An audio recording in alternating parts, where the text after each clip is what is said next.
नमस्कार। हिंदी वेब की ओर से हम आपका प्रथमतः आभार व्यक्त करते हैं। आप अपने व्यस्त कार्य से समय निकालकर आज की साक्षात्कार के लिए आए हुए हैं।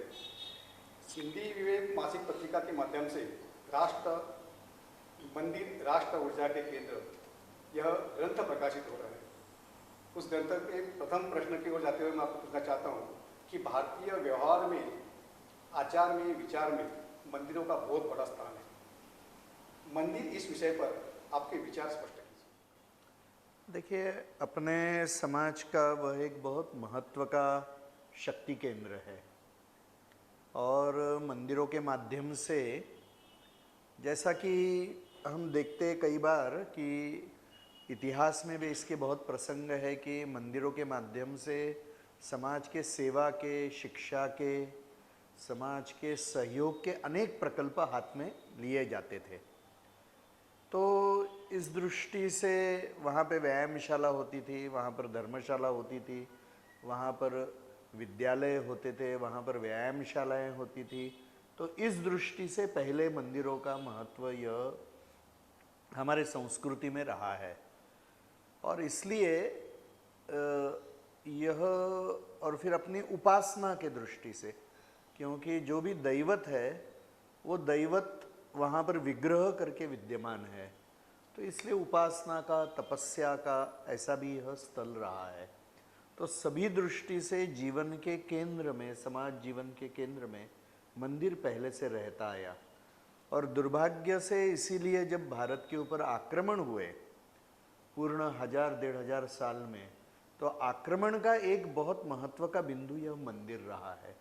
तो मंदिरों का विध्वंस, विग्रहों का विध्वंस, और वो हमारे आक्रमकों ने इसीलिए सोचा, हमारे ऊपर जिन्होंने आक्रमण किया, क्योंकि वो समझते थे कि हिंदू समाज का ये बहुत बड़ा शक्ति केंद्र है, इसलिए वो आक्रमण का भी बिंदु बना। हम पश्चिम की ओर देखते हैं तो भौतिक सुखों को महत्व दिया जाता है।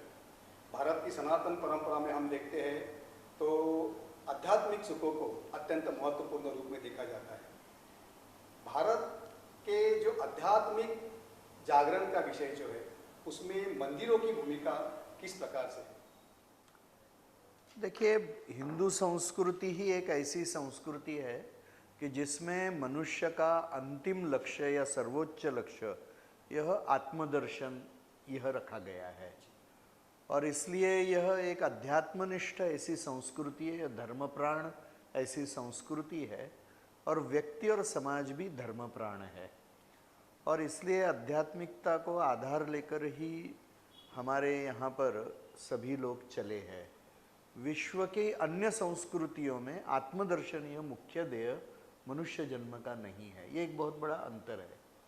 और इसलिए मंदिरों में आज भी हम देखेंगे कि कितना बड़ा महत्व है कि मंदिरों में आज भी करोड़ों लोग अनेक मंदिरों में दर्शन के लिए जाता है। जैसे केरल का अयप्पा स्वामी का मंदिर है, या फिर अनेक ऐसे, यानी अभी काशी विश्वनाथ का मंदिर है, और अभी जो बना है वो अयोध्या जी का मंदिर है। तो अयोध्या जी और काशी जी में तो प्रतिदिन 1 से 1.5 लाख लोग दर्शन के लिए जा रहे हैं। तो यह महत्व मंदिरों का, यानी आध्यात्मिक उपासना के दृष्टि से, दर्शन के दृष्टि से, धर्म को समझने की दृष्टि से मनुष्य जीवन में हिंदुओं के यह निरंतर रहा है। और मंदिरों में जो अनेक आचार्य, संत, बड़े बड़े विद्वान बैठे रहते थे, उन्होंने समाज का जागरण किया है, निरंतर किया है।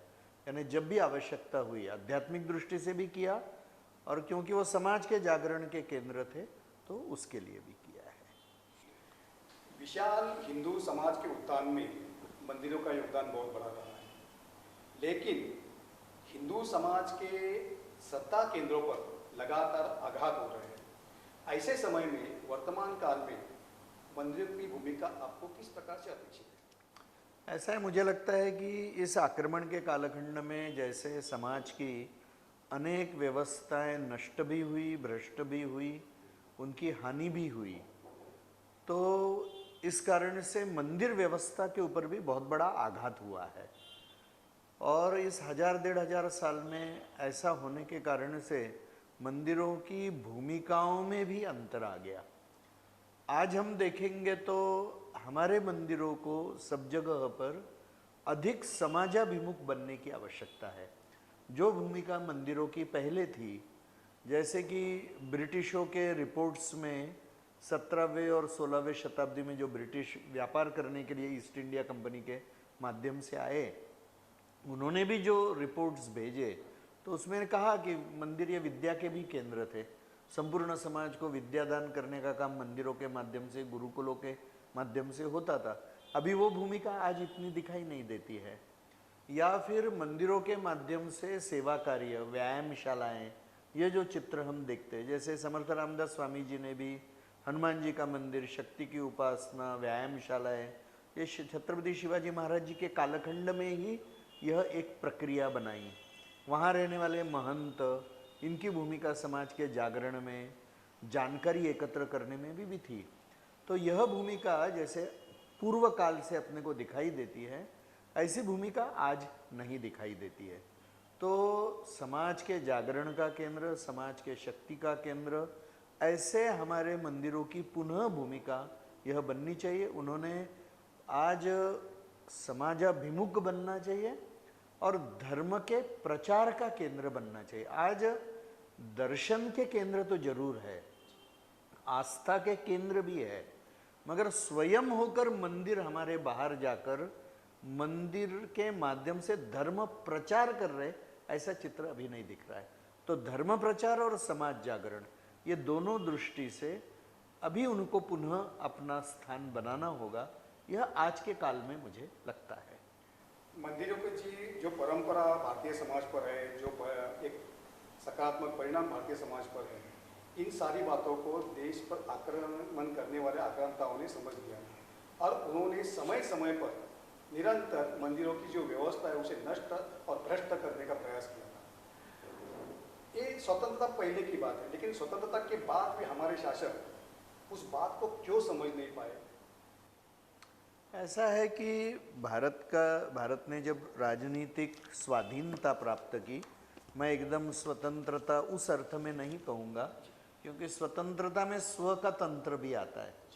तो भारत जब स्वाधीन हो गया तो वो स्व का तंत्र नहीं आया, और जो उस समय राजनीतिक नेतृत्व कर रहे थे उनके मन में भी यह प्राचीन राष्ट्र है, यह विश्वास नहीं था। और इसीलिए उन्होंने शब्द ऐसे उपयोग किए, नेशन इन द मेकिंग। तो यह तो राष्ट्र का वो कोई पुनर्निर्माण वगैरह कर रहे थे, ऐसा तो चित्र नहीं था।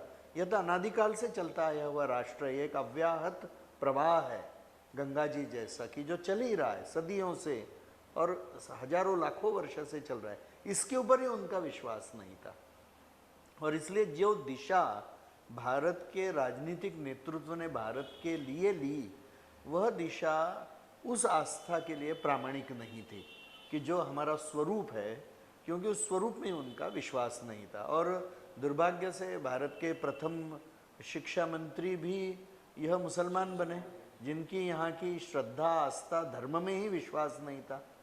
तो इसलिए जो दिशा ली गई वो गलत दिशा ली गई। और जो एक, क्योंकि मंदिर या समाज के केंद्र थे, ये ब्रिटिशों ने पहचाना और ब्रिटिशों ने कानून लाकर मंदिरों के ऊपर कब्जा किया। दुर्भाग्य से सरकार का मंदिरों के ऊपर नियंत्रण, यह परंपरा भारत स्वतंत्र होने के बाद भी उस समय के यानी स्वाधीन भारत के सरकारों ने भी बनाई, और आज तक वो चल रही है। भारत के दक्षिण हिस्से में एक एक राज्य में हजारों मंदिर आज भी सरकारी नियंत्रण में है। विश्व हिंदू परिषद तो यही सोचती है कि मंदिरों के ऊपर सरकारी नियंत्रण नहीं चाहिए। सुप्रीम कोर्ट के भी ऐसे अनेक निर्णय आए कि यह सरकार का काम नहीं है।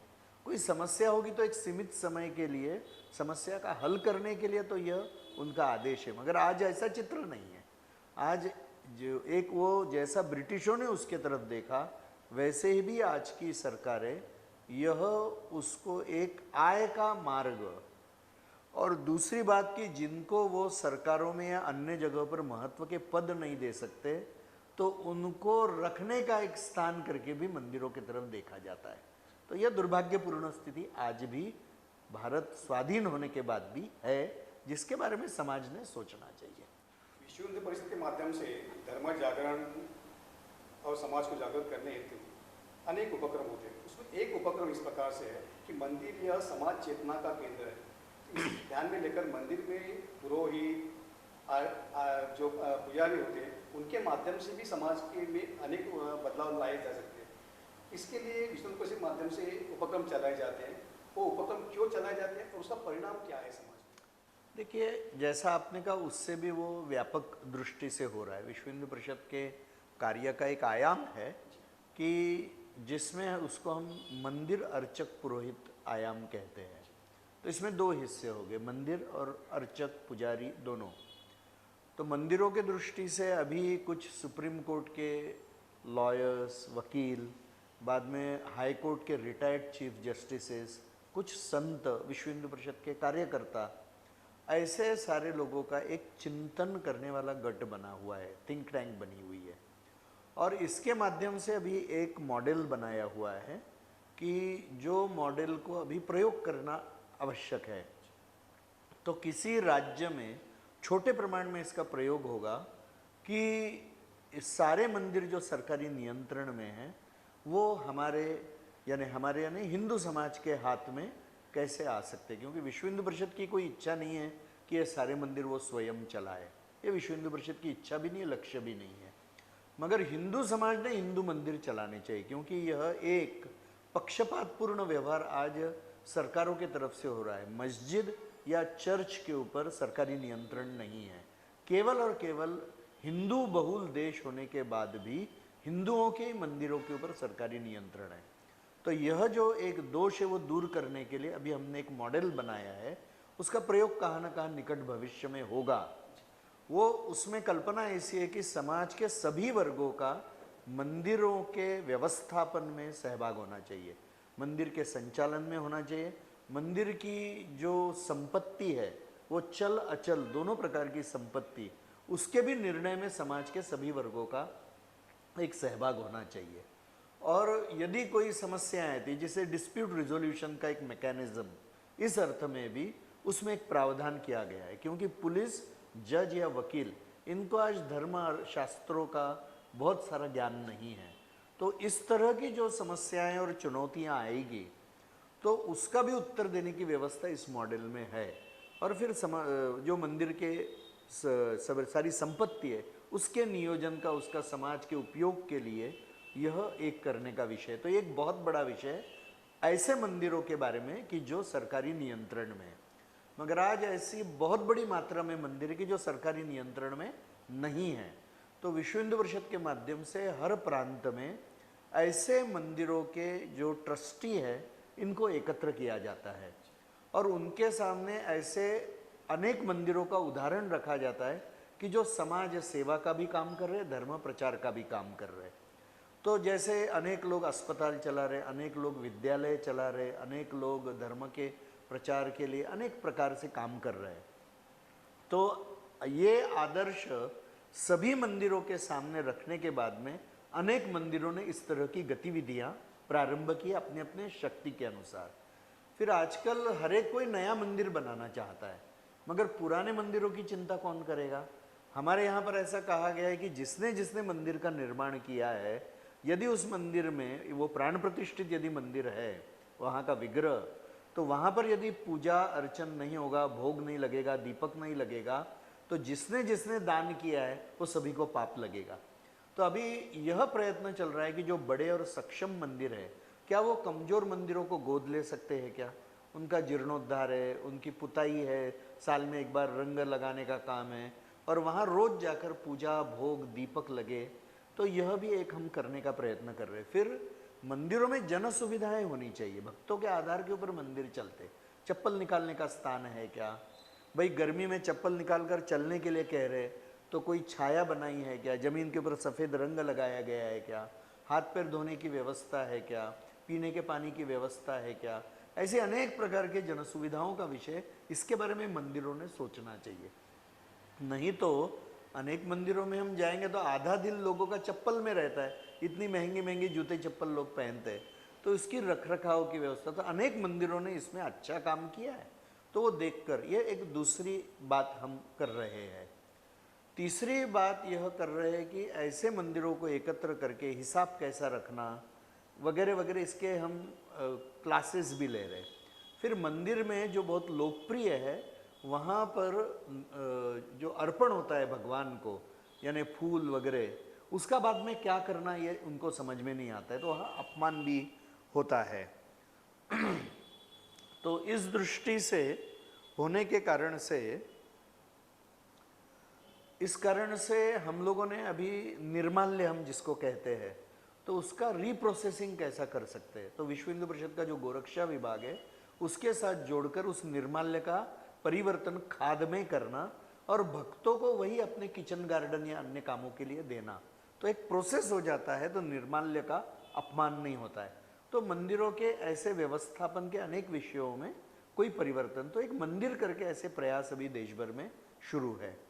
पुजारियों के दृष्टि से अभी भारत ऐसा है कि केवल ब्राह्मण पुजारी नहीं है, सभी जाति बिरादरी में, अनेक जाति बिरादरियों में पुजारी है, वैसे ही जनजातियों में भी पुजारी है। तो विश्व हिंदू परिषद, सबसे बड़ा उदाहरण देना है तो तमिलनाडु का है कि अभी तक विश्व हिंदू परिषद ने 20,000 से ज़्यादा पुजारियों का प्रशिक्षण किया है। 15 दिन के उनके निवासी शिविर, अन्य शिविर ऐसे चलाते रहते हैं, और उसमें 20 या 25% ब्राह्मण पुजारी होंगे, बाकी जाति बिरादरियों के अन्य पुजारी हैं। तो उनको अपने पूजा का प्रशिक्षण देना, यह दूसरी बात हम करते हैं। तीसरी बात है कि जनजातीय समुदाय में भी पुजारी साधु ऐसे दोनों भी कई जगह एक ही प्रकार है। तो भारत में तो 10 करोड़ लगभग जनजातीय समुदाय है, तो उनके जो पुजारी है उनकी सारी परंपराएं मौखिक परंपराएं हैं। तो वो मौखिक परंपराएं उस व्यक्ति के साथ में कई बार लुप्त हो जाती है, तो उसको लिखित रूप में बनाना ताकि उनकी परंपराएं, इसकी रक्षा होगी। और उनके अनेक जगह पर प्रशिक्षण की व्यवस्था नहीं है, तो जनजातीय पुजारियों का भी प्रशिक्षण, यह विषय लेकर विश्व हिंदू परिषद काम कर रही है। और फिर पुजारियों का समाज के साथ संपर्क है, तो केवल पूजा पाठ अध्यात्म इसकी बात न करते हुए धर्म का दूसरा अर्थ है धारयति इति धर्म, यानी भाई धर्म समाज को धारण करता है। तो ऐसे अनेक संकट के विषय है हिंदू समाज के ऊपर के, हिंदू समाज के अंदर की कुरीतियाँ हैं, जैसे छुआछूत का विषय, जाति भेद का विषय, दहेज का विषय, कन्या भ्रूण हत्या का विषय, लव जिहाद का विषय, मतांतरण का विषय। तो ऐसे सारे विषयों के बारे में क्या पुजारी और अर्चक अपने यजमानों के साथ में या मंदिर में आने वाले भक्तों के साथ में बात करेंगे क्या? तो यह प्रबोधन उनका होने से समाज के जागरण में उनका एक योगदान होगा। तो धर्म का एक पक्ष उपासना ईश्वर की, आत्मदर्शन, धर्म का दूसरा पक्ष समाज की धारणा। तो ये दोनों दृष्टि से मंदिरों की और पुजारियों की भूमिका होनी चाहिए, इसके लिए विश्व हिंदू परिषद जागरण कर रहा है। आपने विश्व हिंदू परिषद के विशाल कार्यों का यानी एक अंश जो मंदिर को लेकर चल रहा है उसी बारे में बताएं। विश्व हिंदू परिषद के संदर्भ में जब आम लोगों के मन में विचार आता है तो विश्व हिंदू परिषद यानी राम जन्मभूमि के लिए आंदोलन करने वाली विश्व हिंदू परिषद और बजरंग दल, ये दो ही बातें लोगों के सामने आती हैं। इससे छोड़कर विश्व हिंदू परिषद समाज के अन्य ने इसमें बहुत बड़ा सेवा के माध्यम से योगदान दे रहे हैं। हमारे पाठकों को उसके बारे में परिचय। आज लगभग रोज चलने वाले ऐसे हम 4,500 से ज़्यादा सेवा प्रकल्प चला रहे हैं, और इन 4,500 सेवा प्रकल्पों में सैकड़ों विद्यालय है, 5वीं, 8वीं, 10वीं, 12वीं कक्षा तक के। बाद में 100 से ज़्यादा हम छात्रावास चला रहे हैं, बच्चों के लिए, बच्चियों के लिए। हम लोग बालकाश्रम, जिनको लोग अनाथालय कहते हैं, ऐसे भी हम चला रहे, वृद्धाश्रम चला रहे, हम अस्पताल चला रहे। तो शिक्षा का क्षेत्र है, बाद में स्वास्थ्य का क्षेत्र है। अभी कुछ वर्षों से हमने स्वरोजगार के ऊपर और रोजगार के ऊपर ध्यान देकर काम शुरू किया है। तो एक तो कौशल विकास, यह एक पक्ष, और वो कौशल विकास के आधार के ऊपर प्रत्यक्ष उन्होंने अर्थार्जन करना। तो इस दृष्टि से अभी जिसको मोनेटाइज करना हम कहेंगे, ये हम प्रकल्प हाथ में ले रहे। तो पिछले वर्ष, एक उदाहरण के लिए बह रहा हूँ, ऐसा हर साल होता है, पिछले वर्ष लगभग 14,000 से ज़्यादा युवक युवतियों को हमने रोजगार और स्वरोजगार दिलवाया है प्रत्यक्ष। तो इतने हजार परिवारों में 14,000 परिवार स्वयं के पैर के ऊपर खड़े हो गए। फिर एक पर्यावरण का पक्ष है, जैसे कि बजरंग दल के माध्यम से प्रति वर्ष जून जुलाई माह में यानी वर्षा आने के पहले कुछ लाख वृक्ष लगाए जाते हैं और लगभग उनको टिकाने का जो प्रमाण है, क्योंकि लगाना तो बहुत आसान है, टिकाना ये चुनौती रहती है, तो लगभग 70 to 80% वृक्ष यह जीवित रहते बाद में भी, क्योंकि उसकी चिंता होती है। लगभग 20% थोड़ा एक फेल्यूर रेट उसमें है, मगर ये लाखों वृक्ष लगाने का एक प्रकार का ऐसा काम। अभी बजरंग दल ने पिछले ही माह मेडिकल कैंप्स किए, तो हमने लगभग 2000 से ज़्यादा प्रखंडों में, प्रखंड यानी एक तरीके से ब्लॉक्स भारत के, इसमें हमने मेडिकल कैंप्स एक सप्ताह के भीतर किए हैं, तो उसमें लाखों पेशेंट्स उसका लाभ लिए हैं। तो ऐसे तात्कालिक कार्यक्रम, उपक्रम और रोज चलने वाले कार्यक्रम, ऐसा एक बहुत व्यापक सेवा कार्य अभी चल रहा है। और ये हमारा षष्ठी पूर्ति वर्ष है, इससे इस वर्ष जितना हमारा काम है, जितना जिलों में, तो ये वर्ष भर में ये काम दुगना करने का प्रयास हम करने वाले हैं।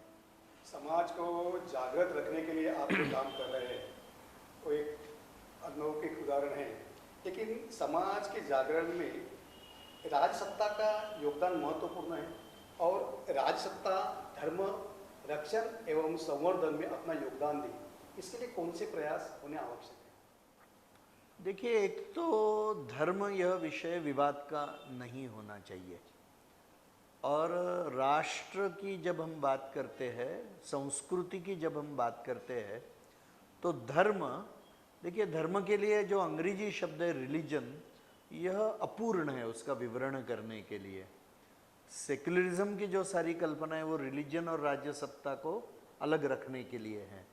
तो भारत के चिंतन में, भारत के व्यवहार में कभी भी सेक्युलरिज्म की आवश्यकता लगी कि ऐसी परिस्थिति ही नहीं थी, और इसलिए जो रोग ही नहीं उसकी दवा हमारे देश में आ गई, और इसलिए वो दवा ज़्यादा नुकसान कर रही है रोग से। तो भारत में धर्म की भूमिका बहुत बड़ी है, क्योंकि भारत की भाषा यह धर्म की भाषा है।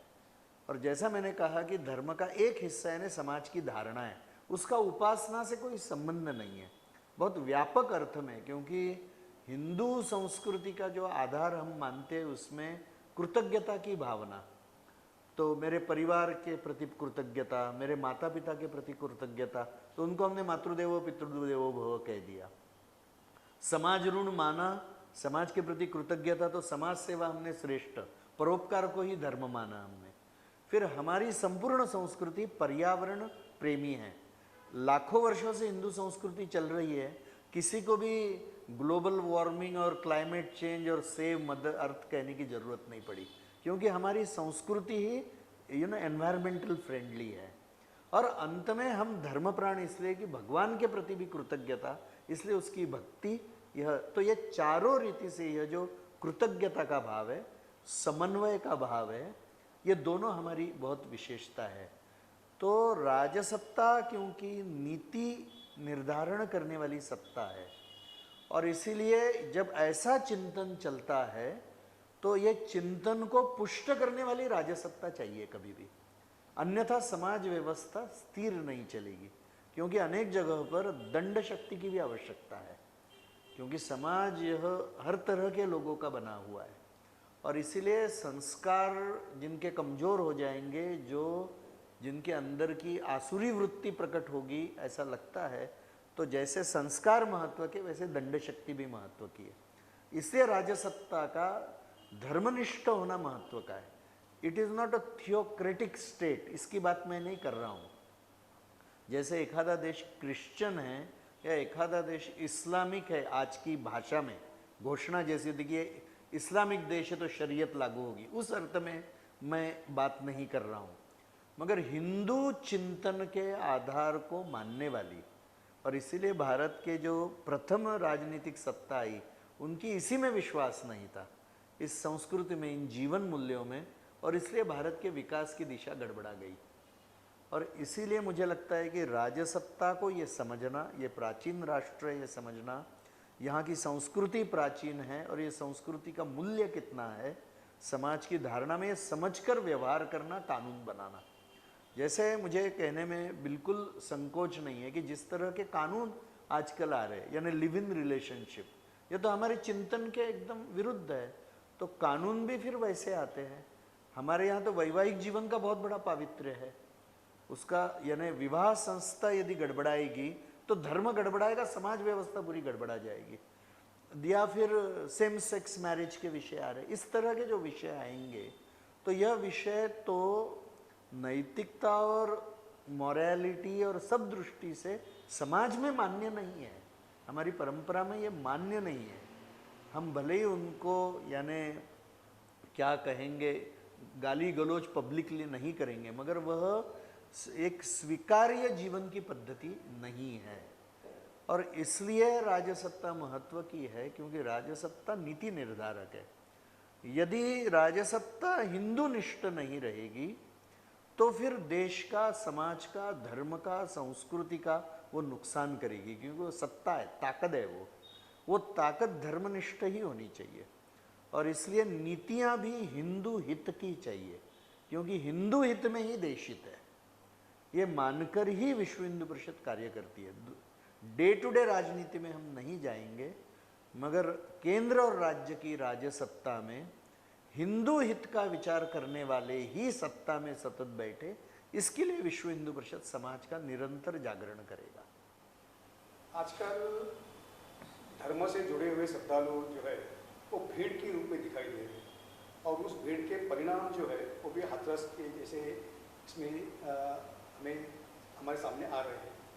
ऐसे समय में श्रद्धालु और जो धर्म गुरु है उनसे संवाद प्रस्तावित करने का प्रयास विश्व हिंदू परिषद माध्यम से किस प्रकार? एक तो आपने हाथरस का उदाहरण लिया, इसलिए मैं बोल रहा हूँ कि हाथरस के इसमें जिस दिन हादसा हुआ उस समय से दिन भर, रात भर, दूसरे दिन तक बजरंग दल के कार्यकर्ता निरंतर वहाँ पर सेवा करते रहे। बहुत बड़ी सेवा वहाँ पर, जो सारा दुख कष्ट जो सारा हुआ उसमें बजरंग दल के यानी विश्व हिंदू परिषद के युवक विभाग ने किया। देखिए, यहाँ पर सामाजिक अनुशासन की भी आवश्यकता है, और साथ में जो व्यवस्थापन है उसके तरफ भी ध्यान देने की आवश्यकता है। विश्व हिंदू परिषद का एक आयाम है, वो धर्म यात्रा इस नाम का है। तो धर्म यात्राएं भी, हमारी जो यात्राएं हैं अलग अलग ऐतिहासिक या पौराणिक प्रसंगों को लेकर, किसी के जयंती पुण्यतिथि को लेकर, या किसी ऐसे प्रसंग को मानकर हजारों हजारों यात्राएं पूर्ण देश भर में प्रसंगोचित होती रहती है। जैसे अभी आषाढ़ी एकादशी है आज, तो पिछले 30-40 वर्षों से विश्व हिंदू परिषद, हम महाराष्ट्र में बैठे, तो महाराष्ट्र के ये जो पंढरपुर की जो सारी यात्रा होती है वारकरियों की, उस वारी में विश्व हिंदू परिषद पिछले 30-40 वर्षों से वैद्यकीय सेवा कर रहा है। और अनेक हमारी एम्बुलेंसेस, यानी पूज्य मुक्ताबाई की वारी होगी या तुकाराम महाराज जी की होगी, ऐसे सभी के जो अलग अलग मराठवाड़ा, खानदेश, विदर्भ, महाराष्ट्र के सभी क्षेत्रों से जो वारी के लोग जाते हैं वारकरी, उनमें अपने अनेक डॉक्टर्स और एम्बुलेंस पूर्ण यात्रा में सेवा करते हैं। लाखों लोगों की सेवा उसमें अपने माध्यम से होती है। तो धर्म यात्रा जो अपना विभाग है, वह हम प्रयत्न करते हैं कि इसको एक ये नया काम हमने हाथ में लिया है। सबसे पहले हमने ये काम, जो लगभग 75 लाख कावड़ यात्री जाते हैं हरिद्वार, उनकी सारी स्थिति देखकर पहले प्रारंभ किया। और उसका लाभ हो गया कि हमने जब प्रारंभ किया उसके पहले ये कुछ होता नहीं था, अभी समाज भी जुड़ गया, तो उनके जाने आने की व्यवस्था, उनके भोजन की व्यवस्था, उनके मेडिकल ट्रीटमेंट की व्यवस्था करने वाले समाज में भी हजारों हजारों गठ खड़े हो गए। तो पूर्ण समाज ने हमारे सहित ऐसी यात्राओं के व्यवस्थाओं की तरफ ध्यान देने की ज़रूरत है। इसका सर्वोत्तम उदाहरण मुझे लगता है अभी जो पिछला कुंभ हुआ प्रयाग का, स्वच्छता के दृष्टि से, यानी उस कुंभ में मेरे ख्याल से 8-8.5 करोड़ लोग आके गए होंगे। अनेक देशों की आबादी भी इतनी नहीं होगी, मगर वहाँ पर एक कागज़ का टुकड़ा भी आपको ज़मीन पर नहीं मिलेगा, थोड़ी भी गंदगी नहीं, और करोड़ों लोगों का सारा मल मूत्र, इसकी व्यवस्था, पीने के पानी की व्यवस्था, चलने की व्यवस्था, लाखों वाहनों के पार्किंग की, जाने आने की व्यवस्था, पीने का पानी, इलेक्ट्रिसिटी, रहने की जगह, यानी हर दृष्टि से वो कुंभ अत्यंत उत्तम था।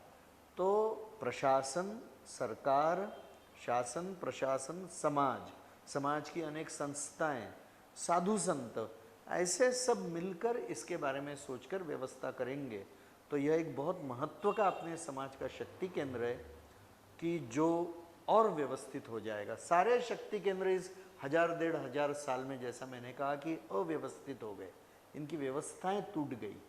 इन व्यवस्थाओं को ठीक करना ये समाज का काम है, शासन प्रशासन का भी काम है। मंदिरों की संपत्ति से जुड़े हुए विवाद जो आज समाज के सामने आ रहे हैं और उससे हिंदुत्व के संदर्भ में या अध्यात्म के संदर्भ में एक प्रतिमा समाज के मन में निर्माण हो रही है, इसके लिए कौन से ऐसे प्रयास किए जा सकते हैं जिससे एक सुलभ व्यवहार इसमें दिखाई दे? नहीं, एक तो कुछ बातों के बारे में समाज की समझ भी बढ़ानी चाहिए और मंदिर और इन सारी व्यवस्थाओं में जो लोग लगे हुए हैं उनकी भी समझ बढ़ाने की आवश्यकता है। एक तो जो व्यक्ति मंदिर में दान देता है तो वो उस देवता की सेवा के लिए या मंदिर की सेवा के लिए या मंदिर के सेवकों की या भक्तों की सेवा के लिए देता है या धर्म के प्रचार के लिए देता है। ये हमको ध्यान में रखना है। तो उसका फिर हम यानी समाज में फिर जो कुछ लोग उसका दुरुपयोग करते वो दुरुपयोग नहीं करेंगे। तो यह एक अनुशासन, आत्मानुशासन और प्रत्यक्ष देखरेख की व्यवस्था, ये दोनों भी इसमें आवश्यक है कि हम वहाँ पे विश्वस्त है।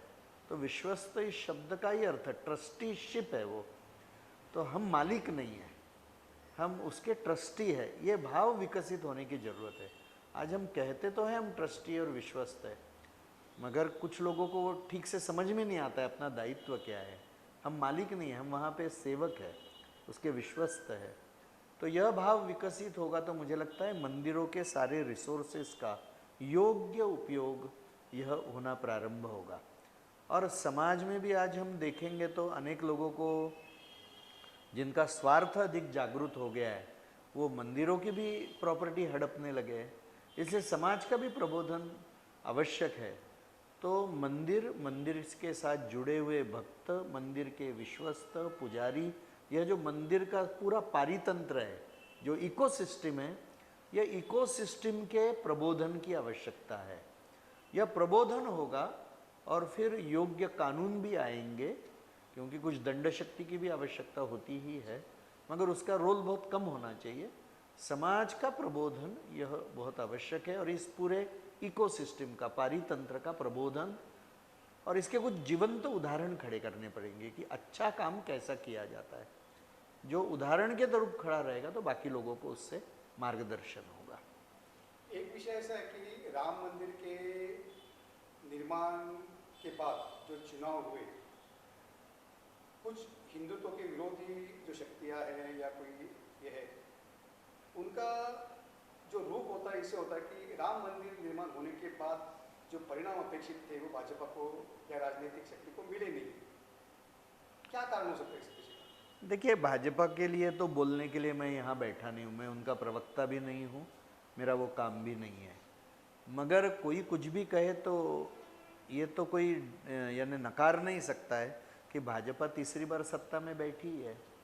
वो मुख्य बात है ना, तो वो मुख्य बात तो हो ही गई। थोड़ी सीटें, ये तो राजनीति है और चुनाव है तो कम ज़्यादा तो होने ही वाला है। ठीक है, उनको अपेक्षानुकृत सीटें नहीं मिली, मगर जैसा किसी ने मज़े से कहा, एक मैंने कहा तो भी कार्टून पढ़ा कि कुछ लोगों को 500 से अधिक सीटों में से 99 मिली है, मगर वो व्यवहार कर रहे कि 100 में से 99 मिले हैं। तो ये तो गलत है ना। वो तो सत्ता में बैठे नहीं है, सत्ता में भाजपा के ही लोग बैठे। तो मुझे लगता है इससे एक सिग्नल जाता है कि बाकी और मुझे उसके बारे में कुछ कहना नहीं है। और राम जन्मभूमि का परिणाम केवल राजनीति के लिए है क्या? तो ऐसा नहीं है।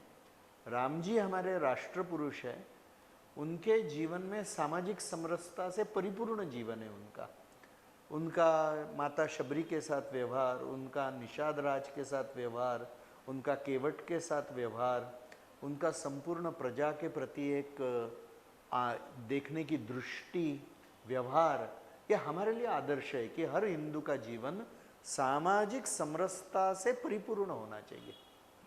तो राम जी के मंदिर में जाकर राम जी के जीवन का हम यानी राम जी का दर्शन लेंगे तो ये बातों का स्मरण होना ये अपेक्षित है। दूसरी बात है, राम जी का जीवन यानी बुराई के ऊपर अच्छाई के विजय का है, winning of good over evil. और ये लड़ाई, ये सनातन लड़ाई है। इस लड़ाई में एक लोक संगठन करके राम जी ने ये सारा काम किया। तो पूर्ण समाज का ये दायित्व है, किसी एक व्यक्ति का दायित्व नहीं है यह। इसलिए बुराई के विरुद्ध एकजुट होकर संघर्ष करना चाहिए, बुराई को परास्त करके अच्छाई का विजय करना चाहिए, हर अच्छे नागरिक का दायित्व है। ये इनके जीवन से दिखाई देता है। तीसरी बात हम देखेंगे, हम उनको मर्यादा पुरुषोत्तम कहते हैं, वो राष्ट्र पुरुष है, अनेक लोगों के आराध्य है, अनेक लोग भगवान का अवतार मानते हैं, मगर वो राष्ट्र पुरुष भी है। और हम राष्ट्र पुरुष इसलिए मानते हैं क्योंकि वो मर्यादा पुरुषोत्तम है। जीवन के हर रिश्ते की मर्यादा उन्होंने जीवन जी के बताई है, इसलिए हमारे लिए आदर्श है। तो राम जी का जब हम दर्शन करेंगे वहाँ पर राम जन्मभूमि के मंदिर के ऊपर जाकर, तो वहाँ पे इन सारी बातों का हमको स्मरण होता है, इसलिए उस मंदिर का बहुत महत्व है, इसीलिए वो बनाया है। और दूसरी बात, राम मंदिर तो लाखों है, राम जन्मभूमि का मंदिर एक ही है। और पिछले लगभग 500 वर्षों से जो लाखों लोगों ने बलिदान दिया है, उस बलिदान के लिए वो मंदिर बनना आवश्यक था, हमारी आस्था के लिए मंदिर बनना आवश्यक था, हमारी अस्मिता के लिए मंदिर बनना आवश्यक था। और वो जो एक अपमान का प्रतीक था, वो नष्ट होना, वहाँ का बाबरी ढांचा आवश्यक था, इसलिए सब कुछ होना आवश्यक था। इसलिए इलेक्शन जीतने के लिए मंदिर नहीं बना है, मगर कोई माने न माने, राम जन्मभूमि के कारण से हिंदुत्व इस देश के सोच के केंद्र में आ गया है। हिंदुत्व का अपमान करके इस देश की यशस्वी राजनीति कोई भी नहीं कर सकता, ये स्थिति लाने का काम राम जन्मभूमि ने किया है। और गर्व से कहो हम हिंदू है, हिंदू होने का एक स्वाभिमान हिंदू समाज में पुनः जागरूक करने का प्रचंड कार्य राम जन्मभूमि के आंदोलन ने किया है। ये केवल 1-2 इलेक्शन रिजल्ट का विषय नहीं है, ये इतना प्रचंड महात्म्य इस मंदिर के निर्माण का है। हिंदू मंदिर पुरातन मंदिर है, हमारे इतिहास से जुड़े हुए कुछ ऐसे श्रद्धा केंद्र है, उस पर परप्रांतियों का, परधर्मियों का आक्रमण हो रहा है, अतिक्रमण हो रहा है। इस अतिक्रमण के कारण आने वाले भविष्य में बहुत बड़ा संकट निर्माण होने वाला है। इस स्थिति को हम कैसे करें? देखिए, जो कानूनन प्रक्रिया है वो तो करनी चाहिए, सरकारों ने भी एक्शन लेनी चाहिए, मगर समाज को भी बहुत जागरूक होना होगा। क्योंकि अनेक राज्यों में जहाँ पर हिंदू आबादी घट रही है, तो वहाँ पर इस तरह के आक्रमण ज़्यादा हो रहे, अनेक जगह पर अन्यत्र भी हो रहे। जैसे जहाँ मुस्लिम घुसपैठ बहुत बढ़ गई है, बंगाल का क्षेत्र है, बिहार का क्षेत्र है, असम का क्षेत्र है, यहाँ पर ये घटनाएं, उत्तर बिहार में बहुत ज़्यादा प्रमाण में ये घटनाएं अभी हो रही। तो इसके लिए समाज की जागृति भी आवश्यक है, और जो कानून है उसका पालन करवाने का काम भी सरकारों ने और प्रशासन ने, पुलिस ने करने की ज़रूरत है। दोनों की आवश्यकता है। ये संकट आज निश्चित रूप से है, और अनेक मंदिरों के साथ में क्योंकि बहुत संपत्तियां जुड़ी हुई है, उन संपत्तियों के लोभ से भी इस तरह की गतिविधियां चल रही है, इसलिए इसको तो रोकना ही चाहिए। मंदिरों की स्वायत्तता और सरकार की मंदिर अधिग्रहण नीति, इस पर ठोस उपाय कैसे कर सकते हैं? क्योंकि मंदिरों का संघर्ष इस विषय के लिए चल रहा है। ऐसा है कि मैंने पहले ही उल्लेख किया आपके एक प्रश्न में, एक व्यवस्था विश्व हिंदू परिषद ने बनाई हुई है, उसका एक प्रयोग कहाँ न कहाँ करने का प्रयत्न करेंगे।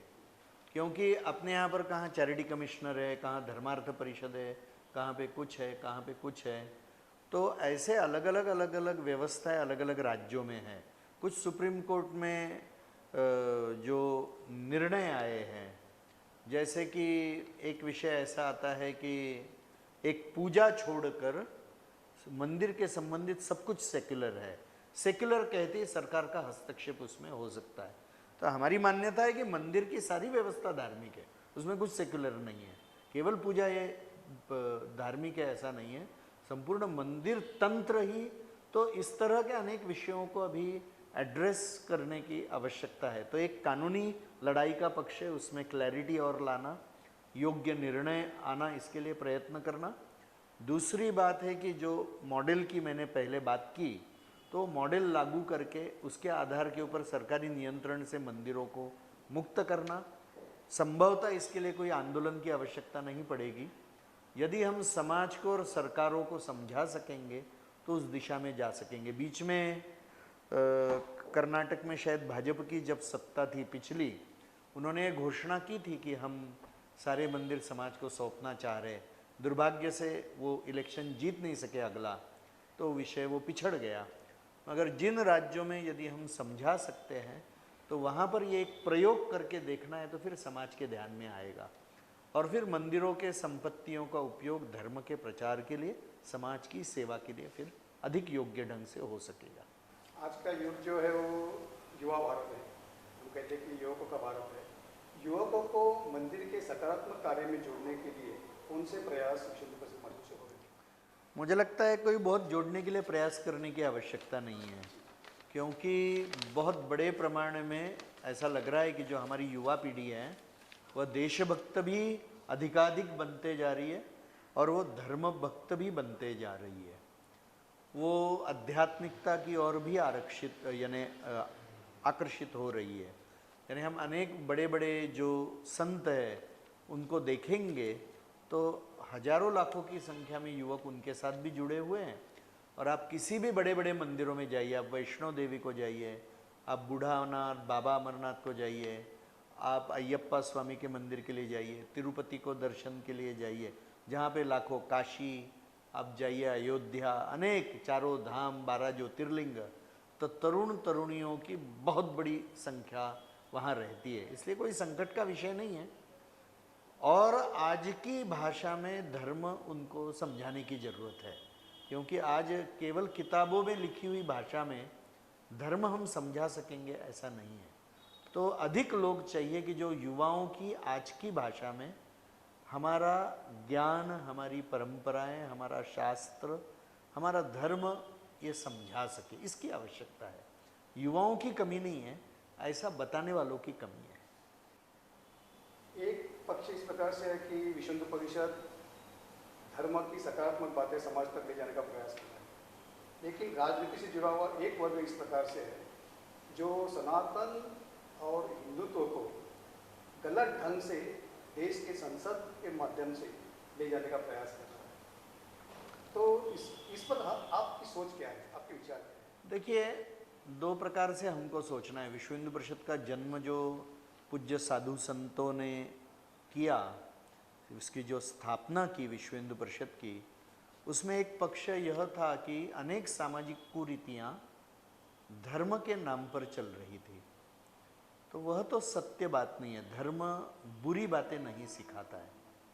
तो हमारा एक काम यह है कि अनेक जो सामाजिक कुरीतियाँ, जैसे छुआछूत का विषय है या जाति भेद का विषय है, तो यह धर्म तो नहीं सिखाता है। धर्म तो यही कहता है आत्मवत् सर्वभूतेषु, जो भगवान का तत्व मेरे अंदर है वही सभी के अंदर है। धर्म की सीख ये है। मगर जो सामाजिक कुरीतियाँ हैं वो आचरण के दोष है। तो सामाजिक कुरीतियों को दूर करके समाज को निर्दोष बनाना और उसका आरोप जो धर्म के ऊपर हो रहा है वो गलत है, ये सिद्ध करना। तो विश्व हिंदू परिषद के मंच से अभी अनेक साधु संतों ने एकत्र आकर बार बार ये बातें कही है कि ये सामाजिक कुरीतियाँ धर्म का हिस्सा नहीं है। ये सामाजिक कुरीतियाँ है, ये धर्म नहीं है। तो जो हमारे ऊपर आक्रमण करने वाले लोग हैं वह इसी थियरी का आधार लेते हैं कि ये धर्म का हिस्सा है। तो यह क्लैरिटी करना यह एक काम का हिस्सा है, क्योंकि वो गलत है, मगर वो आक्रमण का बिंदु इसीलिए बनता है। और दूसरी बात ऐसी है कि जो हमारी विरोधी शक्तियाँ ये जानती है कि धर्म हमारी शक्ति है, सत्य हमारी शक्ति है, इसीलिए उनका उसके ऊपर आक्रमण करना अत्यंत स्वाभाविक है, क्योंकि वो भारत के आत्मा को पहचानते नहीं है। भारतीय धर्म प्राणी उनको स्वीकार्य नहीं है।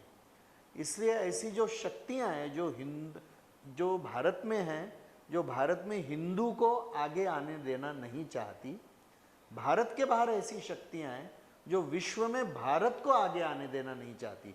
दुर्भाग्य से ऐसी सारी शक्तियां भारत के बाहर की और उनके हस्तक जो भारत के अंदर बैठे हुए, ये एक होकर अभी इस तरह का एक नैरेटिव चलाने का प्रयत्न कर रहे हैं कि सारी जो दुर्गति है भारत की वो धर्म के कारण से। तो धर्म की निष्ठा को चोट पहुंचाना ही उनका हेतु है। और इसीलिए अपने कार्य का विस्तार ये बहुत आवश्यक है। जहाँ हिंदुत्व का विचार नहीं पहुँचेगा, वहाँ हिंदुत्व विरोधी जो शक्तियाँ, भारत विरोधी जो शक्तियाँ हैं, वहाँ फिर वो गलत नैरेटिव अपप्रचार करके बुद्धिभेद करने का प्रयत्न करेंगे। इसलिए हिंदुत्व का कार्य केवल एक संगठन का काम नहीं है, वो संपूर्ण हिंदू समाज का कार्य है। आपने नैरेटिव की बात कही। जब कोई मंदिर निर्माण होता है तो एक प्रकार का नैरेटिव समाज को दिया जाता है कि मंदिरों की क्या आवश्यकता है, वहाँ कोई विद्यालय हो या हॉस्पिटल हो, इस प्रकार की बातें रखी जाती है। ऐसी बातों पर विश्व हिंदू परिषद की सोच क्या है? देखिए, अभी हिंदुत्व का विचार करने वाले जो संगठन हैं, तो ऐसे सारे संगठन मिलकर लगभग 1,30,000 सेवा प्रकल्प चला रहे हैं अभी, जिनको हिंदुत्व के संगठन का, जैसा विश्व हिंदू परिषद के उसमें 4,000 से ज़्यादा सेवा प्रकल्प है। ऐसे अनेक संगठन हैं, है ना, कि जो अलग अलग प्रकार से काम कर रहे हैं, जिनको हिंदुत्ववादी संगठन कहा जाता है। तो ऐसे 1,30,000 प्रकल्प चला रहे। इतने प्रकल्प कोई नहीं चला रहा है। The charity is Hindu charity. केवल हमारा ब्रांडिंग नहीं हुआ है, इतना ही विषय है। ब्रांडिंग अन्य लोगों ने कर लिया, उनका काम बहुत थोड़ा सा है, वो ब्रांडिंग में बहुत अच्छे, एडवर्टाइजमेंट में। मगर सबसे बड़ी जो सेवा हो रही है समाज में, वो तो हिंदू ही कर रहा है। अनेक धर्मशालाएं, अनेक नदियों के घाट, अनेक कुएं, अनेक विद्यालय, अनेक अन्न छत्र, क्या क्या क्या नहीं चल रहा है। इतनी सेवा कोई नहीं कर रहा है जितनी हिंदू कर रहा है। तो सेवा का अपना एक महत्व है, वो होनी चाहिए, वो हो ही रही है। मगर ये प्रश्न मुख्य रूप से राम जन्मभूमि के कारण से आया कि राम जन्मभूमि का मंदिर क्यों बनाना, एक आधा हॉस्पिटल बना दो। मगर आज यदि हम कोर्ट में जाकर देखेंगे, सिविल कोर्ट में कितनी केसेस है, लाखों लाखों केसेस है। या फैमिली कोर्ट में जाइए, दुर्भाग्यपूर्ण चित्र है कि पति पत्नी के झगड़े या अन्य सारे झगड़े या जमीन के टुकड़ों के झगड़े, यही सारे चल रहे हैं। तो कोई भी एक आम व्यक्ति भी अपनी 1 फुट जमीन छोड़ने को तैयार नहीं है। और ऐसा जब ऐसे लाखों केसेस देश में चल रहे हैं, तो ये क्या बात कर रहे हैं? इन प्रश्नों के बारे में बात करिए, इन प्रश्नों को सुलझाइए। राम जन्मभूमि का मंदिर एक ही है, राम मंदिर अनेक है, राम जन्मभूमि का मंदिर एक ही है। इसलिए और वहाँ पर भी आज भी वैद्यकीय सेवा शुरू हो गई है मंदिर के माध्यम से। हजारों पेशेंट्स रोज देखे जा रहे हैं, है ना, अन्नदान हो रहा है। सारी सेवा मंदिर के माध्यम से भी होगी ना। अकेले हॉस्पिटल, अकेले से क्या, मंदिर प्लस सेवा हो रही है, जैसे मंदिरों का स्वरूप है। और मैं पूछता हूँ कि जिन्होंने ऐसे आक्षेप लिए, उन्होंने अपनी कितनी जमीन दान की है, व्यक्तिगत जमीन सेवा कार्यों के लिए, या जीवन भर खटकर कितने सेवा कार्य उन्होंने खड़े किए। ये भी थोड़ा झांक कर देखना चाहिए, जो अन्य लोगों को उपदेश कर रहे हैं। एक माहौल कुछ समय पहले हुआ था कि मुस्लिम समाज के बारे में आप कोई विरोध में जाके बात करें तो सर तन से जुदा। इस माहौल ने देश में एक माहौल ही निर्माण किया था। ये बातें कब तक चली? देखिए, कुछ लोगों का विश्वास हिंसा के ऊपर है। तो मुसलमानों का एक वर्ग है कि जो हिंसा का पूर्ण उपयोग करना चाहते हैं। मुसलमानों का एक वर्ग है कि जिसकी भारत के ऊपर पुनः सत्ता काबिज करने की आकांक्षा है। तो ऐसे लोग हिंसा का आश्रय लेते हैं, क्योंकि वो तो कानून के सहारे तो कुछ कर नहीं सकते। तो इसलिए कुछ घटनाएं वो करने का प्रयत्न करते हैं। उनको ऐसा लगता है कि हिंदू समाज को डराया जाएगा। मगर हिंदू समाज को समाप्त कोई नहीं कर सकता है, ये पक्का है। हिंदू समाप्त होगा तो ये पूरा विश्व समाप्त हो जाएगा। और इसीलिए हिंदू समाज को डरा कर कोई लाभ नहीं होने वाला है। हिंदू समाज ऐसे सबकी कब्र खोदने में सक्षम है। इसलिए हिंसा के मार्ग के ऊपर कोई चलकर हिंदू समाज को डराना चाहेगा तो वो असफल होंगे। ऐसे लोगों की ऐसी प्रवृत्ति को हिंदू समाज पूर्ण नष्ट करेगा। काशी मथुरा ये हिंदुओं के श्रद्धा स्थान है, और जिस प्रकार से राम मंदिर का पुनर्निर्माण हुआ है, तो हिंदुओं के मन में एक विश्वास निर्माण हुआ है कि आगे चलकर ये बातें भी आ जाएगी। विश्व हिंदू परिषद हिंदू समाज के विश्वास को किस प्रकार से राम जन्मभूमि का मंदिर के लिए हिंदू समाज ने 500 साल संघर्ष किया। विश्व हिंदू परिषद तो इस संघर्ष के साथ में 1984 में जुड़ी। वहाँ का ढांचा भी जो गिराया, अपमान का प्रतीक, वो हिंदू समाज ने गिराया। और अभी मंदिर भी जो बन रहा है वो हिंदू समाज ही बना रहा है।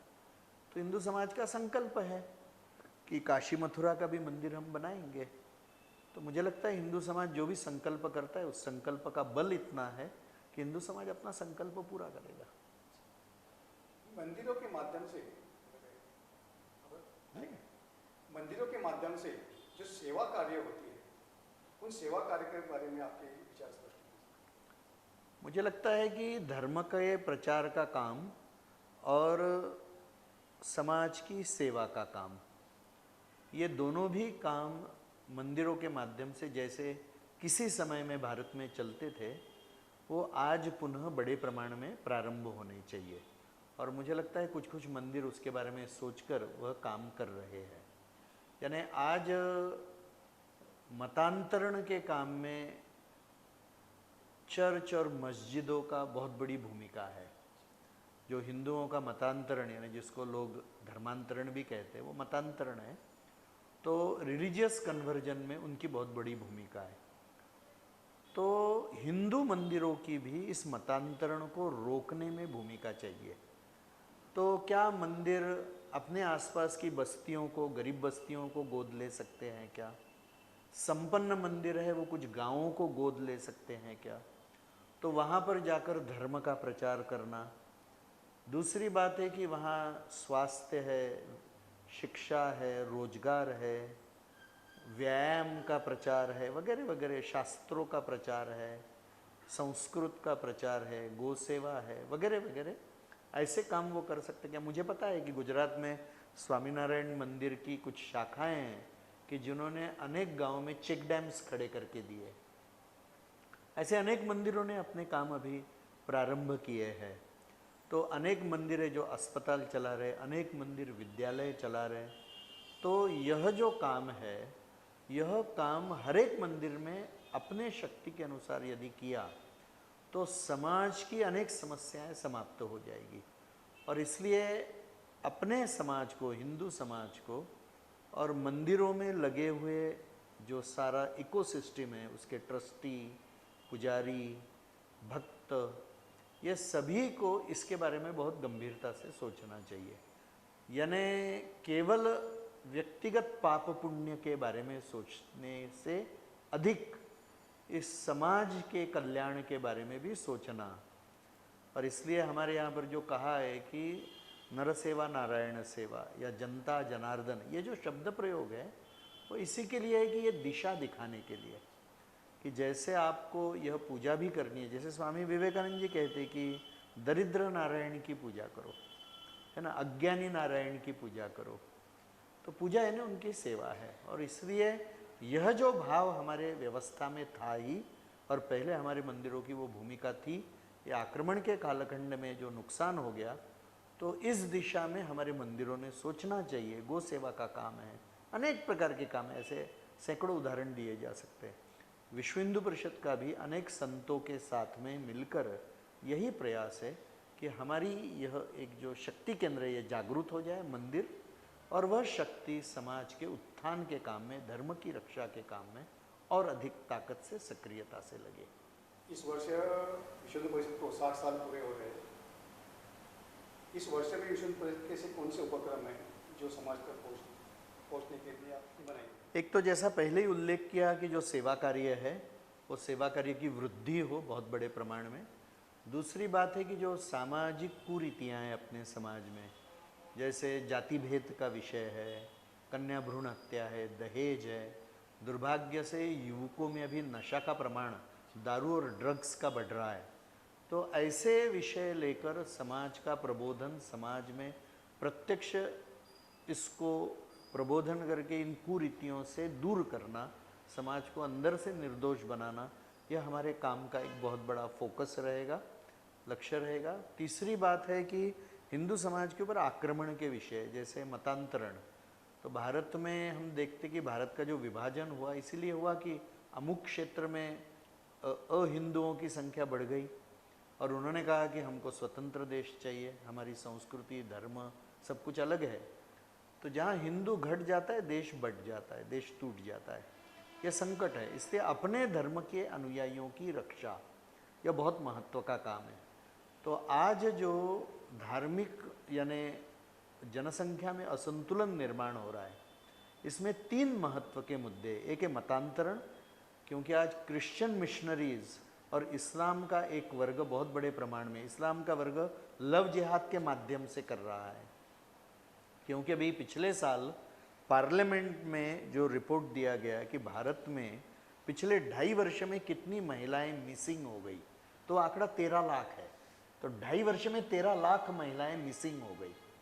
उसमें एक बहुत बड़ी मात्रा लव जिहाद से बलि चढ़ गई ऐसे महिलाओं की है। तो लव जिहाद मुसलमानों के एक वर्ग का तरीका है हिंदुओं को मतांतरित करने का। ईसाई मिशनरियों की हजारों संस्थाएं इसी काम में लगी हुई है। स्वतंत्रता के बाद में नागालैंड, मिजोरम और मेघालय आज ईसाई बहुल हो गए। स्वतंत्रता के बाद में अरुणाचल प्रदेश में 40% ईसाई हो गए। मणिपुर में भी बहुत बड़ी मात्रा में ये विषय चल रहा है, अन्य राज्यों में भी यह चल रहा है। तो मतांतरण को रोकना। दूसरी बात है जो जनसंख्या असंतुलन हो रहा है वह है घुसपैठ के कारण से। जो बर्मा और बांग्लादेश से मुसलमानों की घुसपैठ हो रही है, उससे भी जनसंख्या का असंतुलन अभी अनेक राज्यों में हो रहा है।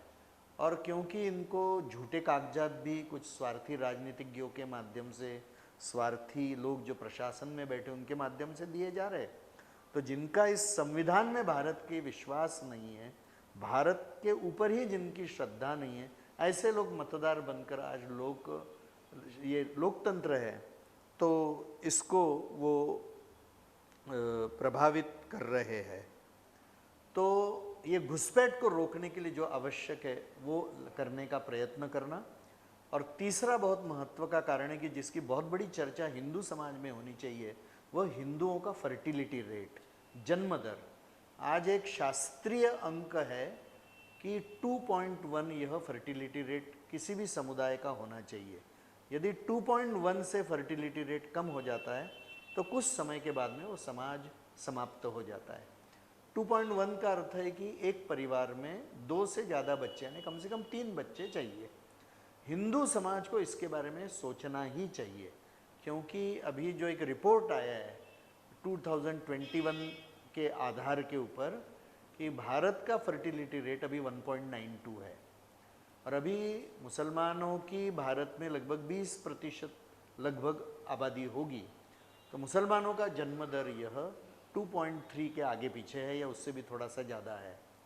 तो भारत का यदि 1.92 है तो फिर हिंदुओं का जन्म दर ये उससे भी कम हो गया। तो यह यदि होगा तो हमारे अस्तित्व के ऊपर प्रश्न चिन्ह कुछ वर्षों के बाद में निश्चित रूप से निर्माण होगा। और इसलिए यह शास्त्रीय विषय है। इसे आज कोई अष्टपुत्र सौभाग्यवती भव की बात नहीं कर रहा है, मगर अपने आने वाले पीढ़ियों की रक्षा करनी है। जिस तरह का भारत हम चाहते हैं, जिस तरह के लोकतंत्र के जीवन मूल्य हम चाहते, जिस तरह का संविधान हम चाहते तो हिंदू इस देश में बहुमत में रहना ही चाहिए। तो ही आज हिंदुओं के लिए नेपाल तो बहुत छोटा सा देश है। पूर्ण हिंदू जो विश्व भर में रह रहे उनके लिए तो ये एक ही देश है, बाकी तो देश ही नहीं है। और इसलिए यहाँ पे हिंदू बहुल होना यह आवश्यक है। और इसलिए हर हिंदू परिवार में कम से कम 3 बच्चे होने चाहिए। इसके बारे में हर परिवार ने, हर नव दंपति ने सोचने की आवश्यकता है। तो इस विषय के बारे में जागरण, मतांतरण के विरुद्ध योग्य कानून लाने का प्रयत्न और ज़मीन के ऊपर काम करते हुए समाज को समझाना कि हमको अपना धर्म नहीं छोड़ना है। जो चले गए वो ईसाई मुसलमान वापस आ सकते हैं क्या, इसके लिए प्रयत्न। और साथ में जो घुसपैठ है उसके लिए कानून पद्धतियाँ उस राज्य में कैसी, केंद्र में कैसी आ सकेगी, इसके लिए प्रयत्न। तो ऐसे गोरक्षा के लिए योग्य कानून, तो ऐसे विविध विषय लेकर विश्व हिंदू परिषद निकट भविष्य में अपनी काम की गति बढ़ाएगी।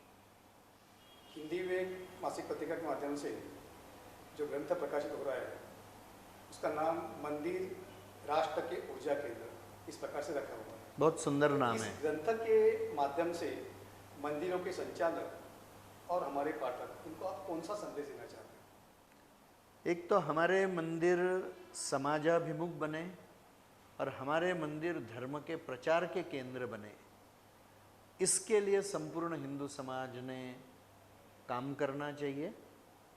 और जो हर मंदिर में जाने वाला भक्त है, उस भक्त ने हिंदू धर्म का कार्यकर्ता बनना चाहिए। मैं विश्व हिंदू परिषद का ही कार्यकर्ता बनो ऐसा नहीं कह रहा हूँ, हम धर्म की रक्षा के काम में लगे, हमने उस मंदिर का कार्यकर्ता बनना चाहिए। तो उस मंदिर में सत्संग शुरू हो, बाल संस्कार केंद्र शुरू हो, मंदिरों के सेवा कार्य शुरू हो, मंदिरों के माध्यम से धर्म प्रचार हो, इस काम में उस भक्त ने लगना चाहिए। तो मुझे लगता है उस भगवान के स्वरूप की और अच्छी सेवा वो हो जाएगी। धन्यवाद। बहुत बहुत प्रयास धन्यवाद। आपका आपने किया है।